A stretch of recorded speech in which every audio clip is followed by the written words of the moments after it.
Dans un instant, l'aventure humaine nous emmène explorer une épave de l'âge de bronze au large de la Turquie. Et à 21h50, d'un saut, nous nous retrouvons à l'âge du cuivre pour y partager la vie quotidienne en Mésopotamie. Bonne soirée avec Arte.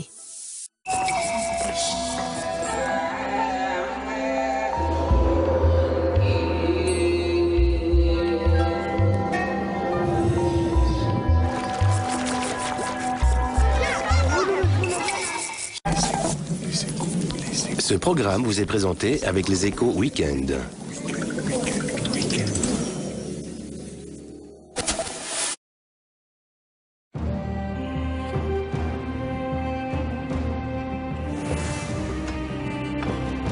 Il y a 3800 ans, le commerce des métaux était déjà remarquablement développé autour de la Méditerranée. À tel point qu'il fonctionnait sur un mode quasi industriel. Procédés d'extraction, techniques de fonte, normes de livraison. Mais aussi comptoirs organisés en réseau et centres d'échange répartis sur tout le pourtour méditerranéen. Anticipant le droit du commerce, il a même engendré la toute première décision de justice connue de l'histoire. Il fallut en conséquence inventer des modes de conditionnement astucieux, fabriquer des lingots et construire des voiliers capables d'affronter la haute mer. Une aventure à l'issue incertaine.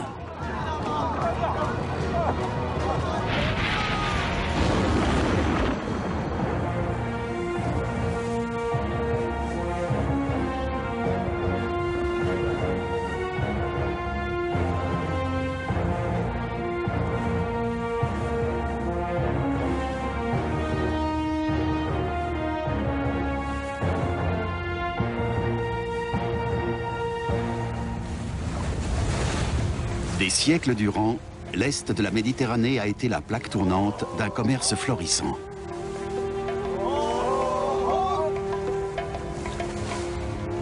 Près de 1800 ans avant notre ère, les voiliers de marchandises convoient des produits de toutes sortes vers les grands ports du monde connu.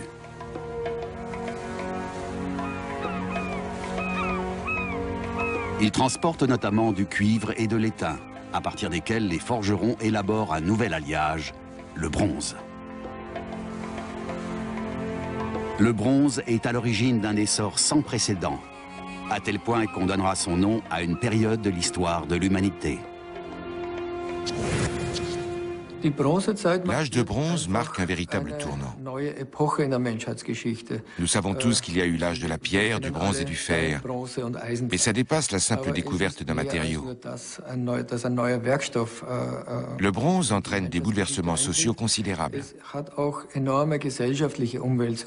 Avec lui apparaît le concept de richesse.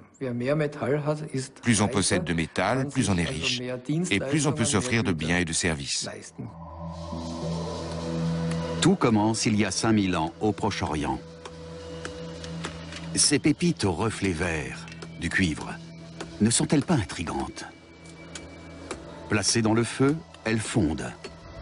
Que se passe-t-il si on y ajoute de l'étain? Tout dépend des proportions. Jusqu'au jour où, avec 9 parts de cuivre pour une d'étain, il se produit quelque chose. Le mélange obtenu est dur, bien plus que le cuivre, mais il reste aisément malléable. Le nouveau matériau présente des avantages jusqu'alors insoupçonnés. Il servira à la fabrication d'outils. Grâce au bronze, les hommes vont pouvoir fabriquer des outils et des instruments qui leur permettent de progresser. Par exemple, ils pourront abattre des arbres plus grands, donc fabriquer de plus grands bateaux. Et faire de plus longs voyages. Les gisements d'étain sont rares, et le plus souvent, ils sont éloignés des mines de cuivre. Selon les chercheurs, ce n'est pas le hasard qui a amené les hommes de l'âge de bronze à mélanger les deux métaux. Dans l'actuelle république du Tadjikistan, située au pied des montagnes du Pamir Alai, se trouve la mine de Mouchiston.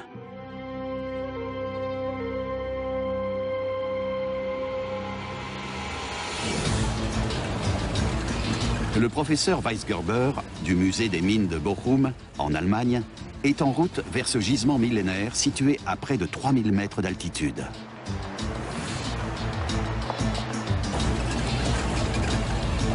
La piste caillouteuse s'arrête à mi-parcours. Ces mines antiques sont désaffectées depuis bien longtemps.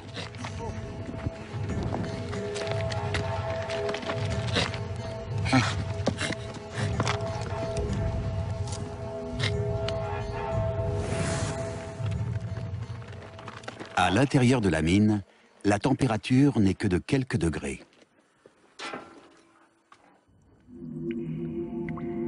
Les larges galeries ont été creusées par les mineurs soviétiques il y a quelques dizaines d'années. Ce faisant, ils ont malheureusement détruit les boyaux d'origine. Pour atteindre la partie qui était exploitée à l'âge du bronze, il faut descendre jusqu'à 80 mètres de profondeur. De l'azurite. Cette trace de cuivre date de l'exploitation récente de la mine. Le professeur Weisgerber espère trouver des dépôts plus anciens. Ce boyau n'a pas été remanié. À l'intérieur, des traces anciennes. Elles sont probablement vieilles de 3000 ans.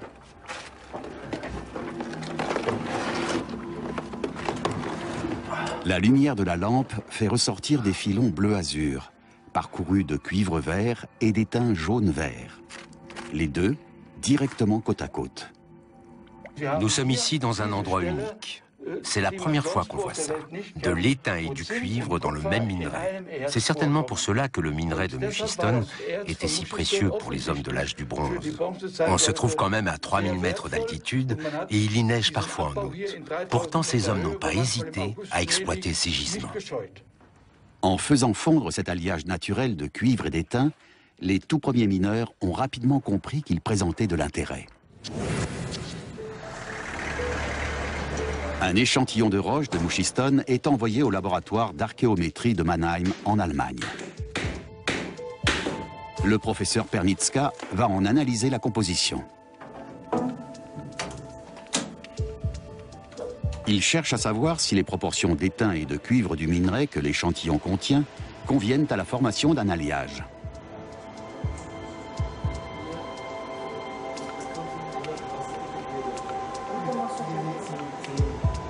Et effectivement, à la fin du processus de fonte, on obtient bien du bronze. L'importance de la mine de Mugistone tient non seulement à la richesse considérable du gisement, on parle de 70 millions de tonnes, mais aussi à la présence dominante de pyrite d'étain. Il s'agit d'un minerai relativement rare qui contient à la fois du cuivre et de l'étain, en plus du fer et du soufre. Sans rien lui ajouter d'autre, il suffit de le faire fondre pour obtenir du bronze. Ce métal est très proche de l'or. Il n'a pas manqué d'attirer l'attention des hommes de l'époque. L'Égypte au XIIIe siècle avant Jésus-Christ. Le règne de Ramsès II, l'époque des grands chantiers. La fabrication d'outils engloutit d'énormes quantités de bronze.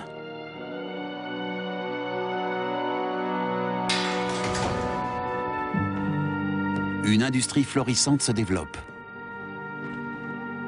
Ces peintures murales, retrouvées dans la tombe du vizir Rekmiré, en témoignent.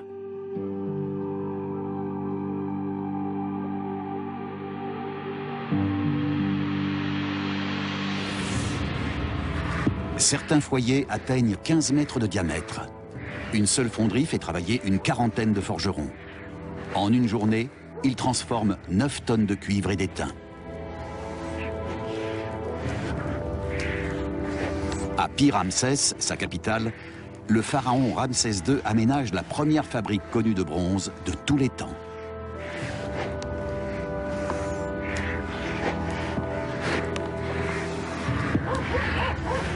Une entreprise gigantesque qui ne produit pas seulement du bronze, mais aussi du verre, en grande quantité. Sur un emplacement de 6000 m², on exploite pas moins de 15 fonderies et 4 fours. Certainement la plus grande installation de ce type dans tout le bassin méditerranéen, et la plus rentable. L'alimentation en charbon de bois, l'entretien des feux et les manœuvres aux fosses de coulée se font à la chaîne. Pi-Ramsès est un centre métallurgique.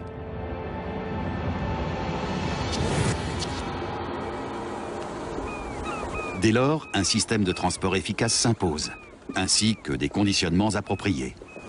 On embarque les liquides dans des amphores. Le verre et le métal sont transportés sous forme de lingots.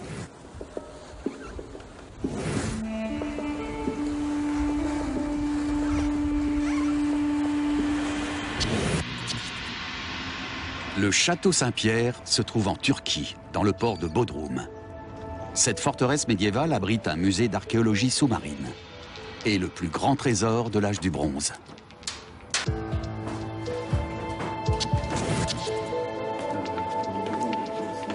Son directeur conduit Unzal Yalçın, spécialiste de la métallurgie antique, dans les réserves du musée. Unzal Yalçın veut examiner la cargaison de l'épave d'Uluburun, l'une des plus anciennes du monde. Elle contenait notamment 9 tonnes de cuivre fondu en 354 lingots. Unzal Yalçın veut savoir d'où provient ce métal. Dans l'Institut d'archéologie sous-marine qui jouxte le musée, les spécialistes restaurent les vestiges de l'épave d'Uluburun.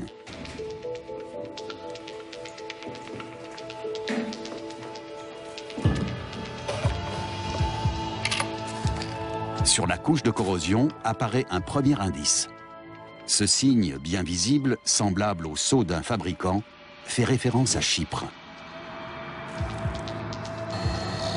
Cette limaille de cuivre pur a plus de 3500 ans.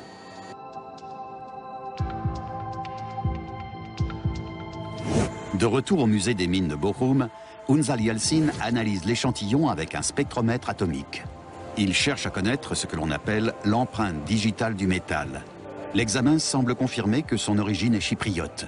Un résultat qu'il faudra encore valider en comparant cet échantillon avec d'autres. À l'âge du bronze, Chypre, la 3e plus grande île de la Méditerranée, était aussi l'un des plus grands producteurs de ce métal. Le nom de l'île vient du latin cuprium, qui signifie cuivre.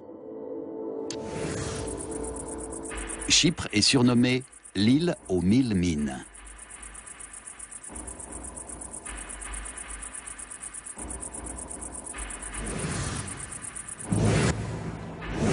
Les Chypriotes perfectionnent les modes de production. Pour abaisser le point de fusion, les forgerons mélangent le minerai avec de la silice ou de la roche contenant du manganèse. Ils peuvent ainsi contrôler la fluidité de la coulée de métal en fusion.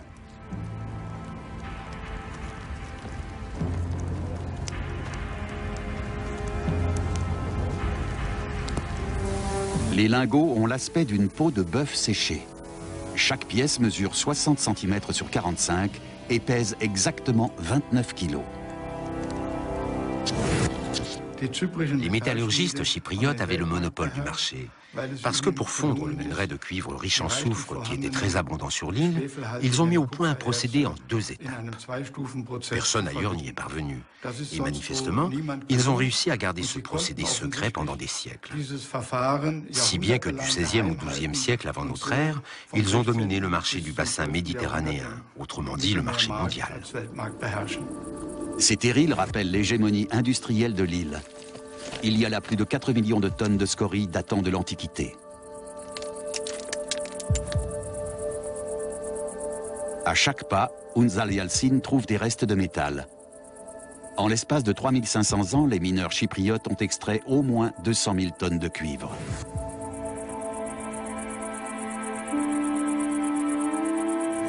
Pour alimenter les fours, les chypriotes déboisent leurs forêts.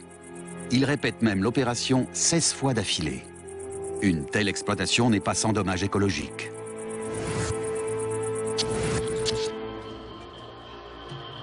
Mais le cuivre apporte la richesse aux Chypriotes. Ils font des offrandes à leurs dieux pour que la source ne tarisse jamais. À proximité des mines, ils érigent de petites chapelles.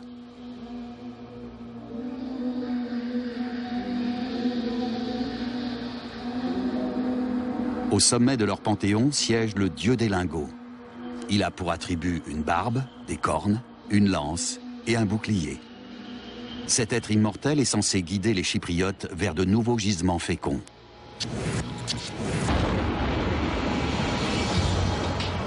Unzal Yalçın se rend dans l'une des plus vieilles mines du monde à Chypre.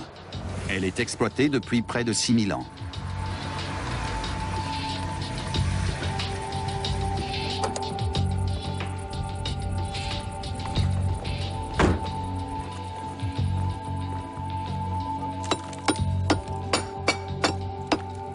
Cet échantillon sera analysé en Allemagne pour confirmer l'origine du cuivre de l'épave d'Uluburun.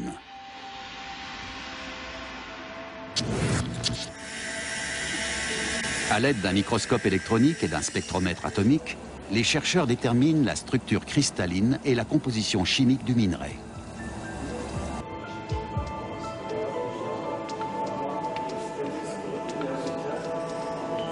Les empreintes digitales des deux échantillons révèlent que le cuivre de l'épave et celui de la mine sont les mêmes sur le plan géochimique. C'est bien à Chypre que le bateau avait chargé sa cargaison de 9 tonnes de cuivre.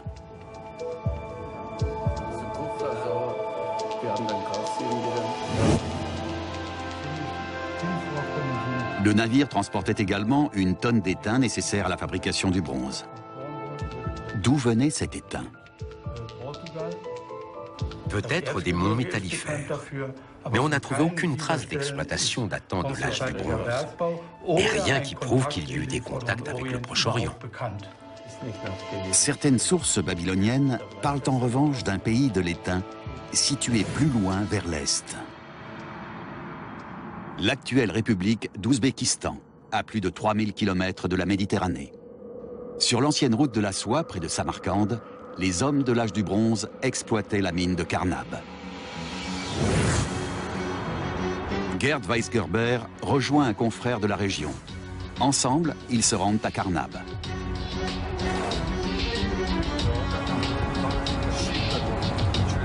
Pour atteindre les veines d'étain, il faut descendre le long de parois à pic.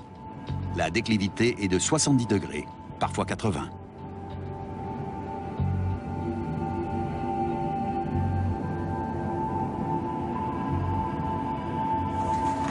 Jadis, les adultes creusaient la roche dans sa partie supérieure. Puis, les enfants prenaient le relais en raison de l'étroitesse du passage. À n'en pas douter, ces traces datent de l'âge du bronze. Autour de la mine, d'autres découvertes. Des milliers d'outils d'abattage, marteaux, pioches, percuteurs en pierre.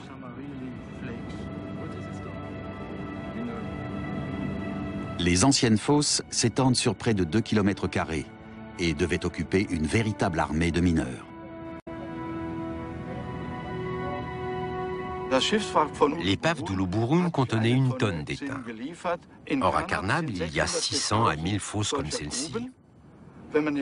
Si une fosse produisait 1 tonne d'étain, on peut en conclure qu'on extrayait ici jusqu'à 1000 tonnes. Une telle production n'était certainement pas réservée à la consommation locale, mais plutôt destinée au commerce avec des contrées lointaines. Certains récits rapportent que le métal était transporté à dos d'âne jusqu'aux carrefours commerciaux de Mésopotamie, à 2000 km de là.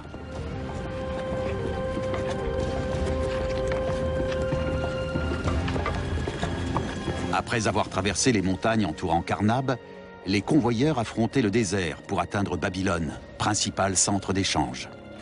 Puis ils poursuivaient leur route jusqu'au port d'Ougarit, sur la Méditerranée, en Syrie, là où se croisaient les grandes routes commerciales. Les vestiges du palais d'Ougarit témoignent de son ancienne puissance, de même que les ruines des entrepôts et des ateliers. Au IIe siècle avant Jésus-Christ, Ougarit était une ville active et cosmopolite.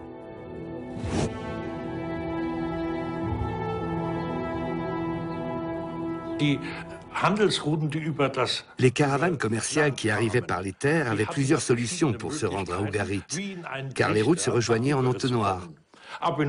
Quand les marchandises étaient destinées à l'Égypte, par exemple, ou au bassin de la mer Égée, on les chargeait sur des bateaux. Ougarit pouvait faire cela, c'était toute sa force. C'est comme cela qu'elle a fait fortune. Dans le port, des bateaux en provenance d'Égypte, de Grèce et d'Asie mineure sont chargés de marchandises de consommation courante et de produits de luxe. Mais avant tout, des minerais.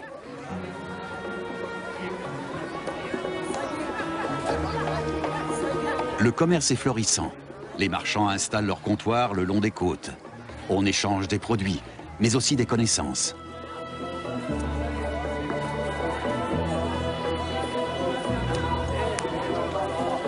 Une multitude de produits nouveaux envahissent les marchés et stimulent la concurrence. Un âge d'or commence. L'âge du bronze marque le début du commerce au sens propre du terme. Au départ, c'est un échange de marchandises entre les élites de la société. Un roi offre quelque chose à un autre et inversement. Mais avec la nécessité de satisfaire l'économie domestique et d'approvisionner la population en matières premières, et notamment en étain et en cuivre, il se crée un système de commerce à proprement parler.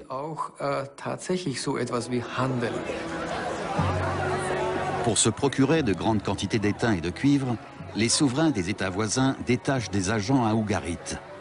La demande de ces deux métaux est considérable. Leur cours est aussi élevé que celui de l'or.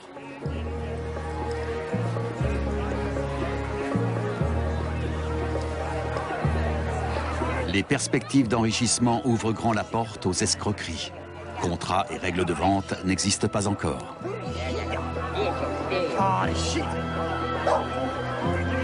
De l'ambre de la Baltique contre du cuivre de Chypre, ce troc se pratique couramment à l'époque. Et la qualité de l'ambre se vérifie facilement à contre-jour. Il est en revanche beaucoup plus difficile de savoir si un lingot en forme de miche de pain contient réellement du cuivre. L'acheteur émet des doutes quand le poids lui semble trop léger, à juste titre souvent. La vente de contrefaçon est déjà pratique courante à l'époque.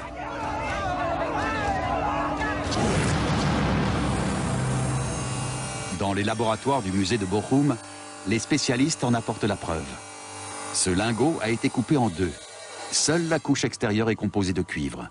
Plus de la moitié du lingot est constituée de scories sans valeur.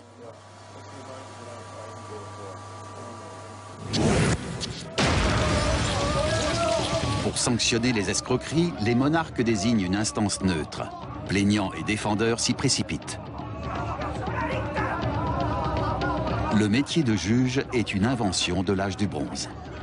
Pour rendre leur verdict, les titulaires de la charge s'appuient sur un manuel juridique détaillé.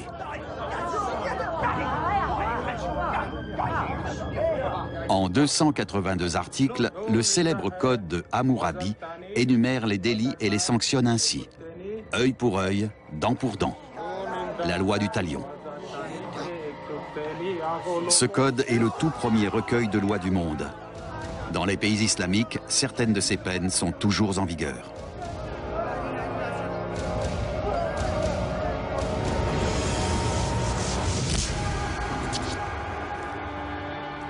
Mais le bras de la justice n'atteint pas les marchands nomades.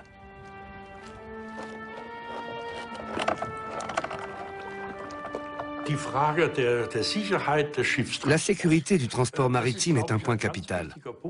Le transport terrestre était plus risqué. C'est toujours le cas aujourd'hui en Orient.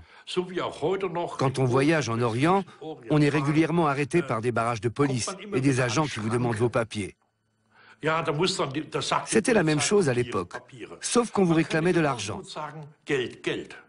Sur l'eau, ça ne se passait évidemment pas comme ça. Les bateaux allaient d'un port à l'autre.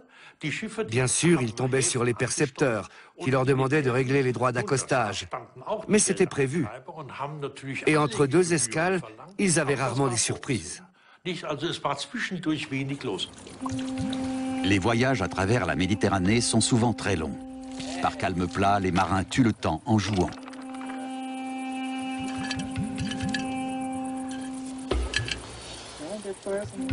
Les marchands les plus aisés fabriquent leur propre bière à bord. Sur les bateaux, elle fait partie de la nourriture de base, car elle se conserve plus longtemps que l'eau douce.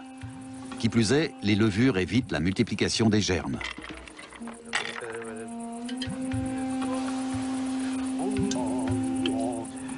Souvent, l'équipage reçoit ses gages en pain et en bière.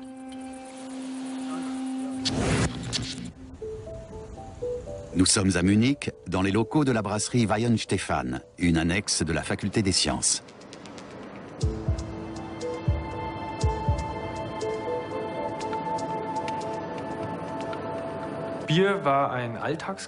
La bière était la boisson de tous les jours. Tout le monde en buvait. La famille, les domestiques, à la ferme comme à la maison. Les chiffres sont ahurissants. On en consommait jusqu'à 6 litres par jour et par personne.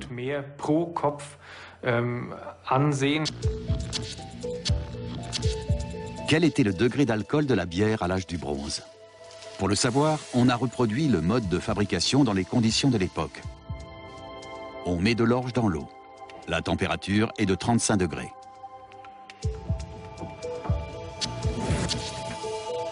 Une fois les graines germées, on obtient du malt, mis à sécher à une température de 50 degrés.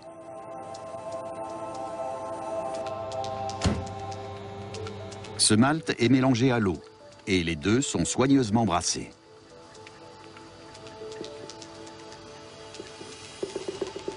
On ajoute la levure. Le processus de fermentation peut commencer et avec lui, la création d'alcool.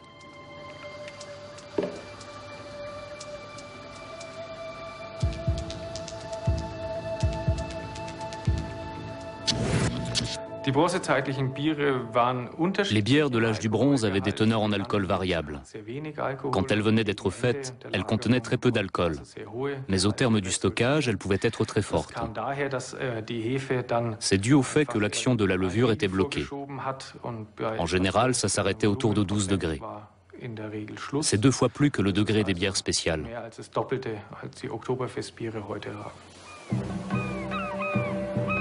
Naviguer dans l'est de la Méditerranée avec un voilier lourdement chargé est une aventure à haut risque.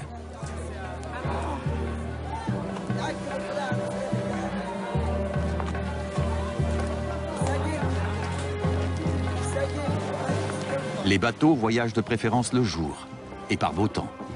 Dans la mesure du possible, les capitaines choisissent une route qui longe la côte.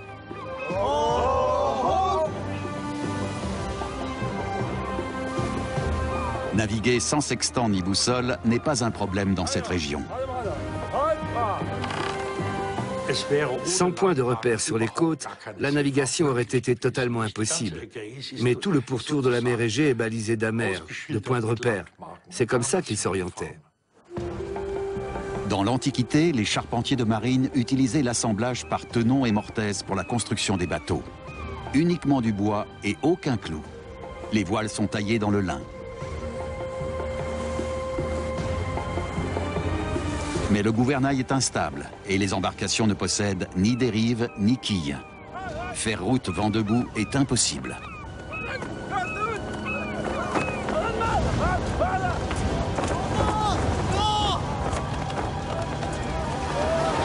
La plupart des bateaux font naufrage quelques mois après leur première mise à l'eau. Une traversée sur 3 se termine par une catastrophe.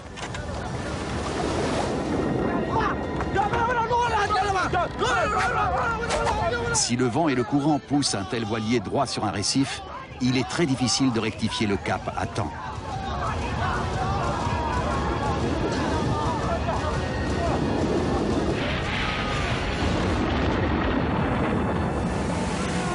C'est peut-être ainsi qu'a péri à la fin du XIVe siècle avant Jésus-Christ, au large des côtes turques, le navire d'Uluburun.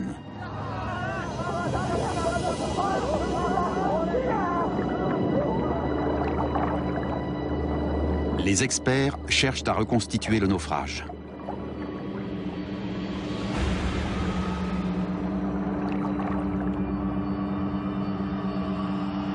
Ils évoquent plusieurs hypothèses. La lourde cargaison a-t-elle fait chavirer le navire? Y a-t-il eu une tempête, une attaque de pirates ou une erreur de navigation?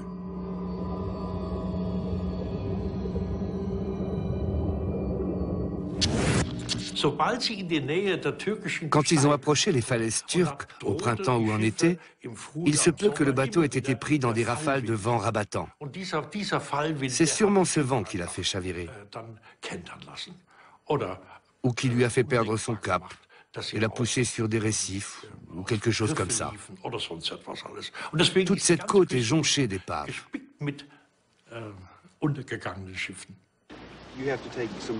Georges Bass et Kemal Poulak découvrent l'épave d'Uluburun en 1982. Depuis plus de 3000 ans, elle gît intacte au fond de l'eau avec toute sa cargaison.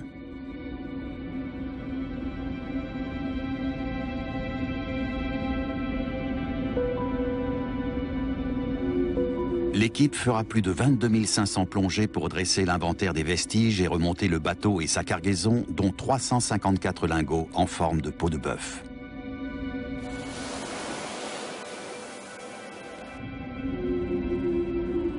Et de surprenants lingots de couleur bleu-azur, du verre.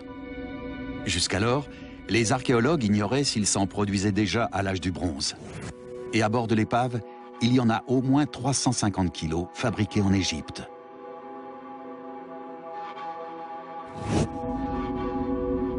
Et des cruches en céramique en provenance de Mycène en Grèce, une vingtaine. Exceptionnel, un vase à cosmétiques en forme de canard, un ivoire d'une grande finesse. Sans parler de l'ambre, 20 000 pièces en tout. Cette découverte exceptionnelle le confirme. Le bateau est bel et bien parti d'Ougarit. Il a fait escale à Chypre, en Crète, à Mycène, puis à Troie et sur les côtes de la mer Noire. Les marins ont ensuite fait route vers l'Égypte, où ils ont acheté des lingots de verre pour les échanger contre de l'étain à Ougarit. Quelques 1700 000 marins.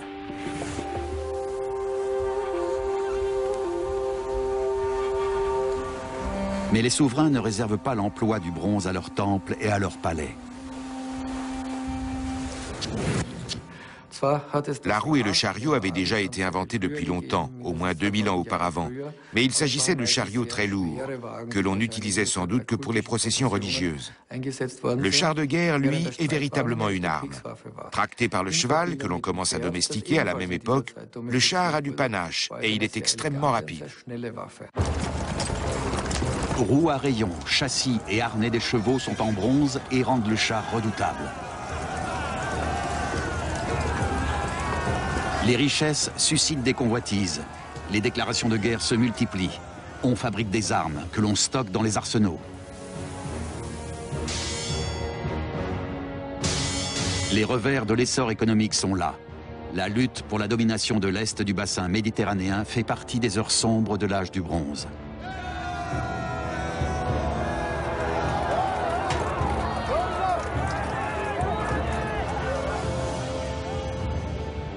Néanmoins, c'est de là que date l'invention de l'écriture.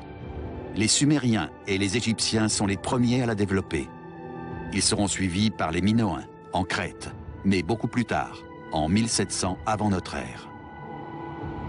C'est en Crète en effet qu'apparaît l'une des premières écritures d'Europe que l'on appelle le linéaire A.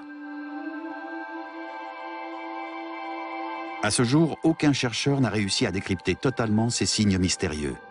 Personne ne connaît la langue parlée des Minoens.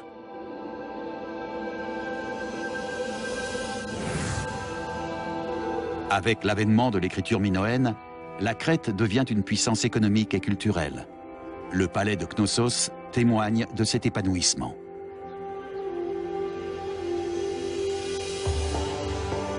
Au milieu du XVe siècle avant Jésus-Christ, les Mycéniens dominent à leur tour la Crète et la péninsule du Péloponnèse.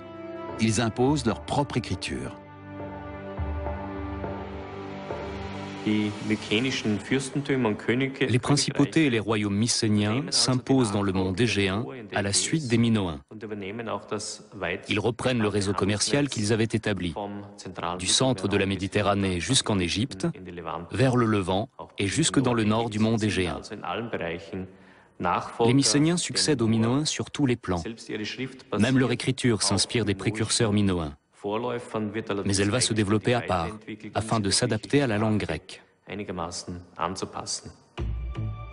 Variante mycénienne, le linéaire B a simplifié les signes et est en quelque sorte une forme archaïque du grec. Le chercheur Georg Nightingale étudie ces textes depuis des années. Ce texte expose très clairement le mode de fonctionnement de l'administration mycénienne. Les textes en linéaire B sont extrêmement simples et obéissent à un schéma tout aussi simple. Ils commencent par une description de leur sujet. En l'occurrence, il est ici question d'épée. Ensuite, on trouve un pictogramme qui représente l'objet, une épée ou une dague. Et enfin, on a le signe du chiffre. Traduit littéralement, ça donne « nombreuses épées, 50 pièces ». L'écriture mycénienne était d'une grande précision. les textes surprennent par la clarté de leur présentation. Les scribes ont aligné leurs chiffres les uns sous les autres, et chaque nouveau paragraphe est signalé par une ligne libre. Il n'y a aucun texte littéraire, ni prière, ni invocation des dieux, aucune lettre, aucun texte diplomatique et aucune liste de rois. Tous ces textes décrivent les opérations administratives qui concernent directement le palais. Les hommes se servent de tablettes pliantes en bois recouvertes d'une couche de cire. L'épave d'Uluburun en contenait un exemplaire, le plus ancien calepin connu à ce jour. Les marchands transportent ces tablettes sur eux en guise de bordereaux de livraison. Les archéologues n'en avaient jamais trouvé trace ou référence ailleurs que dans l'Iliade de Homère. L'architecture des palais de la Grèce continentale est inspirée de l'Orient. Ainsi, l'imposante citadelle de Mycène et son impressionnante porte des Lions. Le port de Tirynthe, en Argolide, était la plaque tournante du commerce international. Construit en appareil cyclopéen, l'épais mur d'enceinte encerclait la forteresse. Les blocs de pierre sont simplement empilés, sans mortier.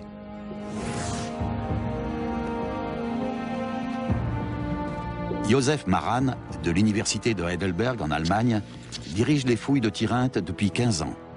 Pour lui, cette galerie à la voûte en encorbellement est le joyau de la citadelle. Dans les magasins adjacents, les seigneurs entreposaient les marchandises. Selon moi, les Mycéniens sont les Romains de l'âge du bronze. Ils ont apporté des innovations dans les domaines de la construction et apporté des techniques jusqu'alors inédites en Grèce, et même au-delà. Ils ont utilisé de nouveaux modes de construction, comme les murs cyclopéens. Ils ont créé des routes, érigé des digues ou détourné des cours d'eau, d'une façon qui est restée sans équivalent longtemps après la disparition de leur civilisation. L'actuelle campagne de fouilles consiste à mettre au jour la zone d'habitation située au pied du mur d'enceinte. Les chercheurs veulent découvrir quel quartier de la ville sommeille sous les déblais. L'archéologue espère apprendre quel type de population a habité et travaillé ici. Les fouilleurs dégagent des éboulis, des tessons d'argile crue. Pensaient qu'il s'agissait d'un quartier d'artisans et plus précisément d'une manufacture de céramique.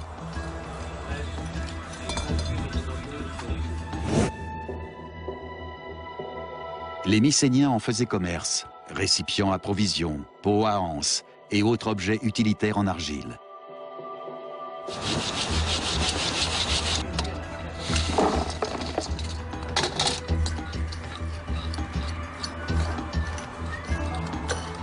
Ce fragment d'ivoire mesure 4 cm à peine.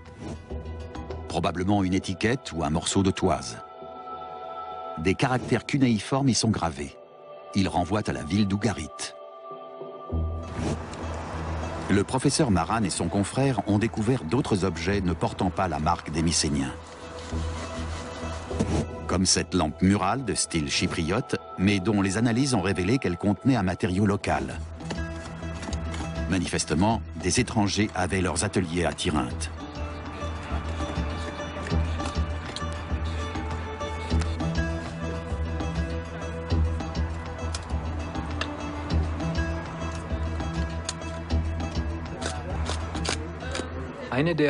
L'une des caractéristiques de l'âge du bronze est d'avoir rapproché les peuples. Les distances se sont réduites grâce au développement de nouveaux moyens de communication. La navigation a pris un essor sans précédent. On a créé des réseaux de comptoirs commerciaux qui, à leur tour, ont stimulé la circulation des idées et des biens. L'amélioration du niveau de vie induit une croissance de la population. Une vague de mouvements migratoires traverse toute l'Europe. Des habitants du Péloponnèse se mettent en route vers le nord en longeant les côtes de l'Adriatique. Ils gagnent Moncodonia en Istrie.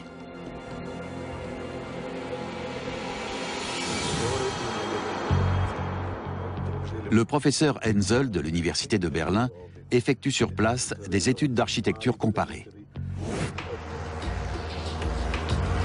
Il survole la région pour y repérer de possibles héritages de l'âge du bronze.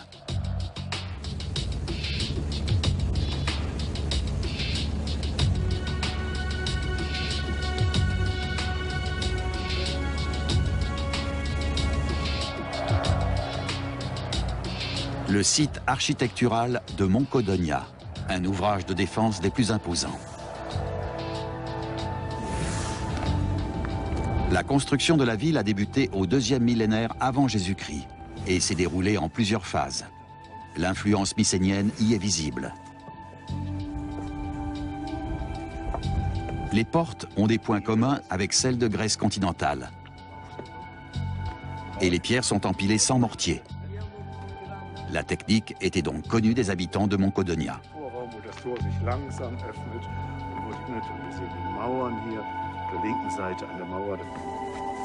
Un rempart d'1 kilomètre de long ceinture l'ensemble du site.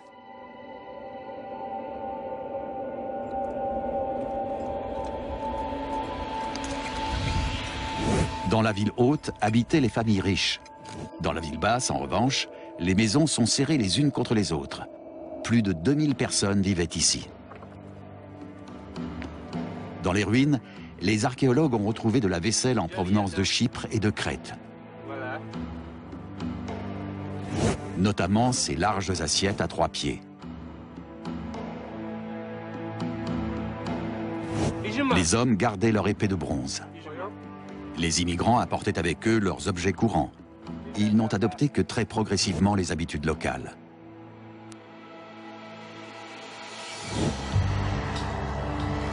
Bernard Henzel poursuit son vol de reconnaissance.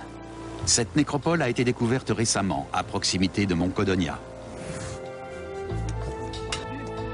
Bernard Henzel travaille à sa mise au jour avec des archéozoologistes, des géophysiciens, des architectes et des étudiants venus de Berlin.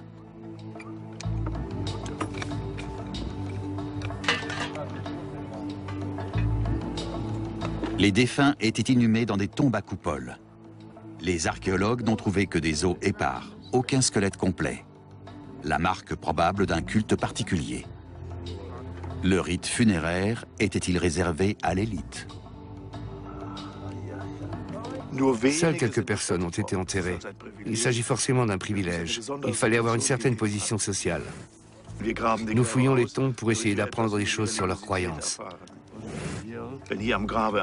Pour briser un récipient en 1000 morceaux sur une tombe, il fallait déjà s'emporter.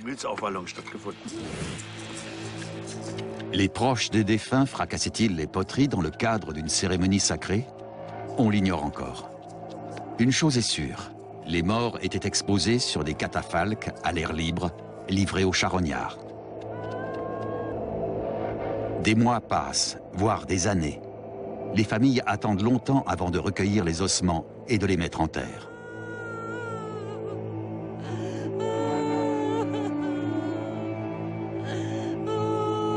Dans une tombe, les archéologues ont trouvé des objets en bronze et des perles d'ambre. Moncodonia se trouvait sur une route de négoce.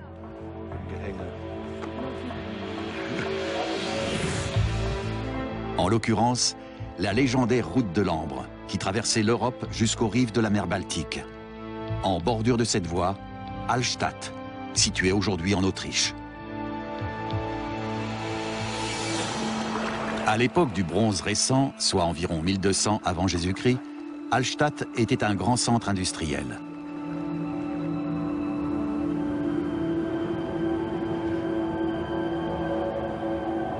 En 1846, un archéologue découvre au cœur des Alpes un vaste cimetière.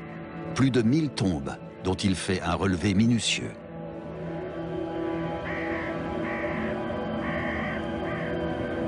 À proximité se trouve le Salzberg, littéralement la montagne du sel.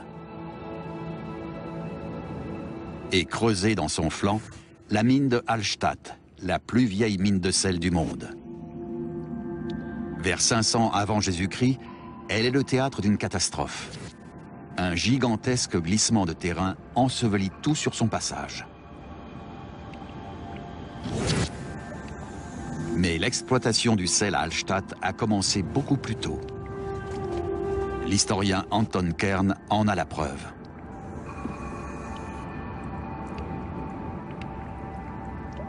Un cordage. Constitué d'écorce de tilleul, il a été tressé il y a 3500 ans. Ce câble est le plus vieux du monde. Il n'a résisté à l'usure du temps que grâce aux vertus conservatrices du sel. Travailler dans ces galeries étroites est un supplice. Hommes et enfants extraient le sel des parois en serrant des torches de sapin entre leurs dents. L'aération est faible. Les torches ne brûlent pas plus de 5 minutes. En voici des restes amoncelés sur plusieurs mètres. Singulière relique d'une exploitation manifestement intensive. Les gens n'avaient pas la moindre possibilité de faire autre chose. Il était très important de maintenir dans un même périmètre les entreprises et les familles. Aujourd'hui, on dirait que l'entreprise possédait tout. Certains s'occupaient de la nourriture, d'autres de l'outillage en bois, d'autres encore de l'outillage en métal.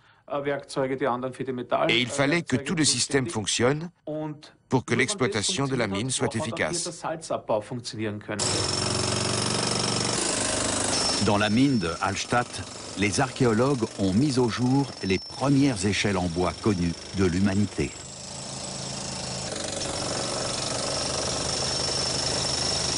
Les marches font plus d'1 mètre de large. Plusieurs personnes pouvaient y travailler côte à côte. Les chercheurs en ont trouvé plusieurs exemplaires. Elles étaient donc produites en série. Les scientifiques estiment qu'elles datent de 1344 avant Jésus-Christ.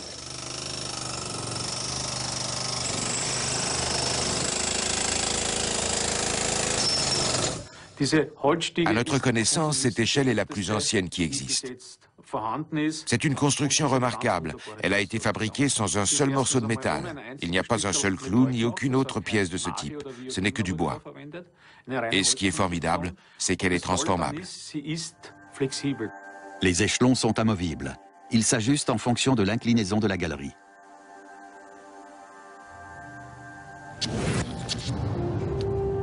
Autre découverte susceptible d'intéresser les archéologues, les restes d'excréments trouvés au milieu de feuilles d'arbres ou de plantes utilisées pour s'essuyer.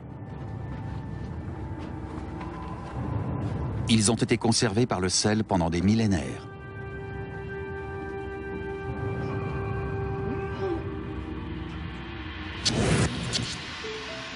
Ces vestiges organiques sont analysés au musée d'histoire naturelle de Vienne.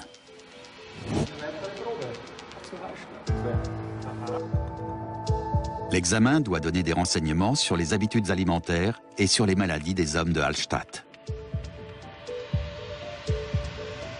On recherche notamment la présence de parasites.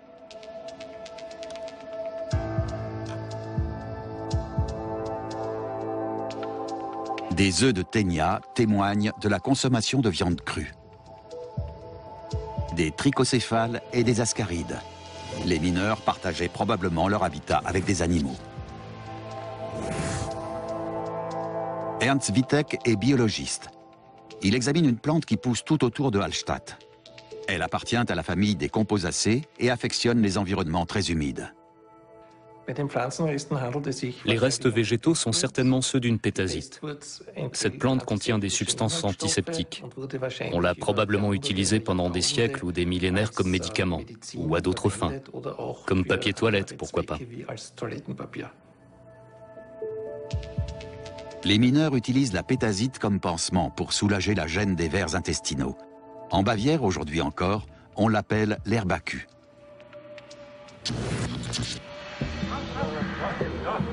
L'activité au fond de la mine est remarquablement organisée.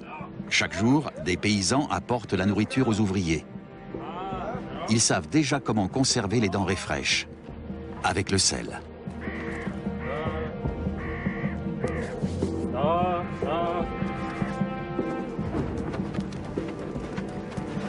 Quelques 2000 carcasses de porc ont été suspendues dans ces galeries. La viande était fumée par les flambeaux et les torches. Il n'y avait pas de mouches. Et la température était invariablement de 8 degrés, comme dans un réfrigérateur moderne.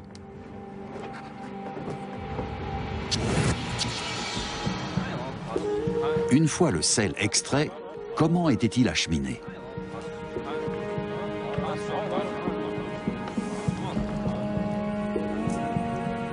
Les habitants de Hallstatt fabriquaient des sacs en peau de bœuf, pouvant contenir des charges de 45 kilos.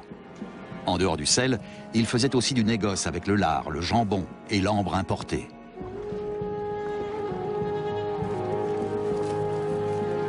Certains deviennent marchands et partent loin, jusque dans le monde égéen peut-être.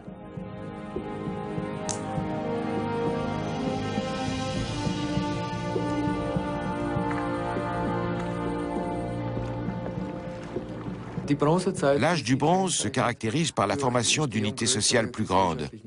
Il y a des États. Mais avec le transfert des technologies et le commerce, les idées et les cultures se mettent à circuler. La société devient adulte.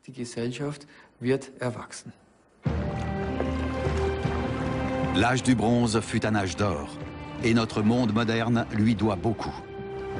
Un âge de conquête, de découverte et d'invention.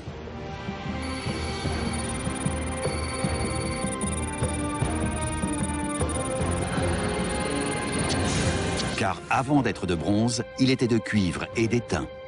Et c'est pour trouver ces deux métaux que les hommes ont pris la mer et développé le commerce.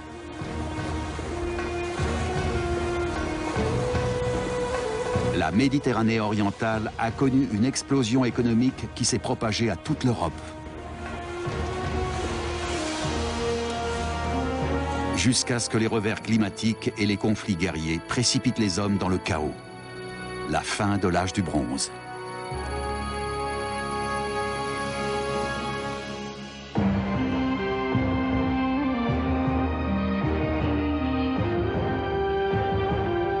Et que s'est-il passé quand l'âge du cuivre a succédé à l'âge de la pierre?